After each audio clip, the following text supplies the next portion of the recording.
staffed. We have a lot going on in Michigan as a northern border state, so we need each other. But what I'm concerned about is that you've taken the mandate to close off the border beyond going after, as you say, the quote, most dangerous illegal immigrants. I'm a CIA officer. I worked my entire life to protect the homeland. If someone's here illegally, they need to not be here. They've committed a crime by being here. They need to go back to wherever they're from. But my concern is that either through sloppiness or intent, you have gone far beyond going after the quote, most dangerous illegal immigrants and gone into legal immigrants who were given the ability to be here, and even American citizens. And when I think about that, you know, there are lots of people in this country, including me, who have families who fled this kind of environment where they have no rights, where they have no due process, where they don't have habeas corpus.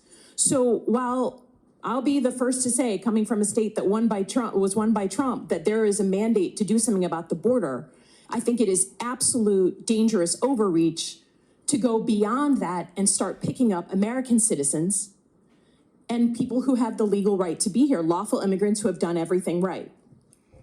So first and foremost, do you acknowledge that your department has made some mistakes, any mistakes, in going after either American citizens or legal immigrants here in the time that you've been in office? We have not deported any U.S. citizens detained, or people get interviewed. If they get interviewed and they go through that process and we find that they're U.S. citizens or legal immigrants, they stay in the United States. Have you deported we have to any go through the vetting process. Have any American citizens, including children, been deported during your time in office? We have children that mothers have chosen to keep with them. So those by my count, you have 10 American citizens, including children with cancer, who have been deported out of the country. I understand you're saying it's their choice. But it's hard to imagine a small child having a choice.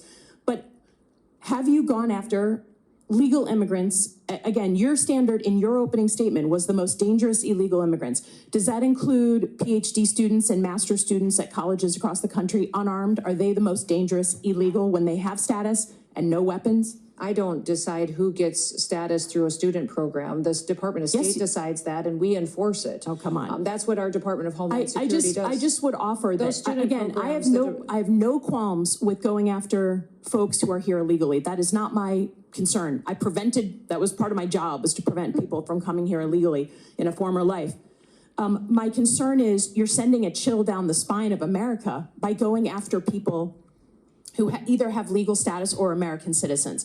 And when my colleagues ask you about habeas corpus, and you say, literally, we can review the tape, that you believe it's a right the president has, you sat here in front of all of us and swore an oath to the Constitution, and that is not at all what habeas corpus is. It is a right that we all get, that American citizens get, that people who are in the United States legally have.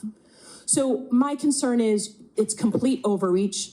I don't think American citizens, even those who voted for Trump, believe that you should be able to just grab someone off the street, sloppy, who has the legal right to be here, and certainly an American citizen. And I just am concerned that while you say you're going after the most dangerous folks, what you're actually doing is going after folks for political reasons, right? A PhD student that's unarmed is not at the top of the list. And we're not deporting U.S. citizens, and we're not deporting people who have legal status here. 10 American citizens If the children have gone deported with their parents, it's because their parents wanted them with them. So let me ask you another question about cybersecurity. You know, you've cut $500 million from the budget. What specific programs are you cutting?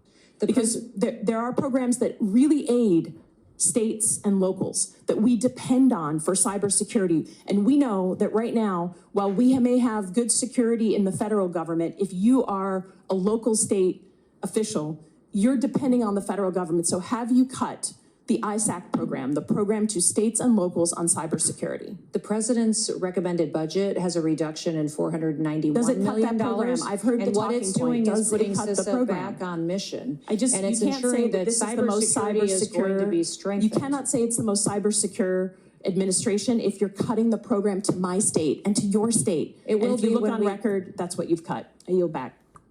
Time has expired. Senator Hawley.